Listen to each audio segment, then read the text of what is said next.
Heaviness in My Heart, Part 4, Sacraments, Chapter 8, Holy Matrimony, Reference Catechism of the Catholic Church, paragraph 1601 to 1666. For Catholics, marriage is a sacrament. It's a union and a covenant and not a contract. The union is made by man and woman with God's divine assistance that can only be broken in death. Marriage between a man and a woman mirrors a union and covenant relationship that God has with His chosen people. We read this most explicitly in the Old Testament book of Song of Songs.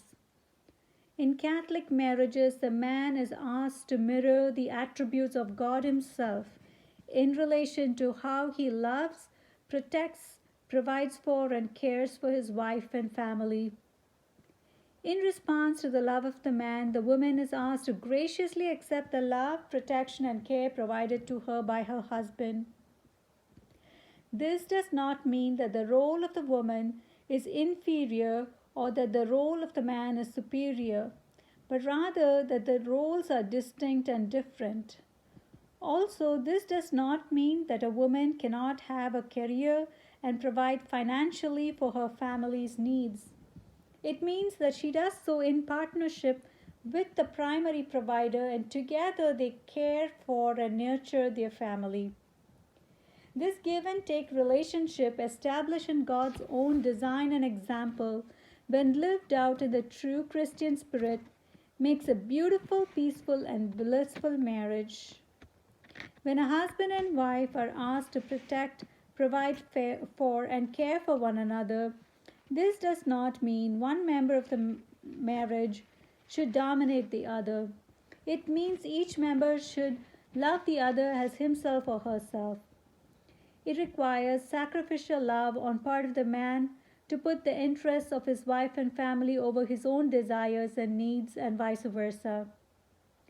The children in the family are best served when two parents harmoniously provide for their natural and spiritual needs. The family is the domestic church where children meet and learn about God and form their relationship with God. Parents are the primary educators of children, and through their lives and examples, they lead and guide their children into ever-deepening love for God and desire to grow closer to God by leading holy lives. Married couples who are unable to have their own children can still become parents either by legal adoption or by spiritually adopting children in their faith community whom they can serve as godparents, religious educators, or even just through their prayer support. In summary, the main aspect of the vocation to marriage is to culminate in physical and spiritual fatherhood and motherhood. This sacrament is truly about serving the other, that is, serving the spouse and children. Those blessed by this sacrament have a grave responsibility because they are co-creators with God. They carry out this responsibility reverently and diligently through prayerful discernment of the holy will of God every step of the journey of love and companionship that they share. Jesus said this about marriage in the Gospel.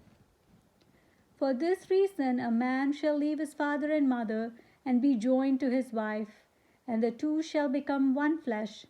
So they are no longer two but one flesh. What therefore God has joined together, let not man put asunder. The disciples said to him, If such is the case of a man with his wife, it is not expedient to marry. Matthew chapter 19, verse 5 to 6 and 10. Jesus knew that this was a hard teaching, so He instituted the sacrament of matrimony to provide the supernatural grace needed for couples to live out their promises and commitment until death. Sacraments provide unmerited and undeserving supernatural graces to us, so we can live heroic lives of virtue that would otherwise not be humanly possible. Sacraments are free gifts from God to aid us in our earthly pilgrimage and journey to our heavenly mansion that God has prepared for us.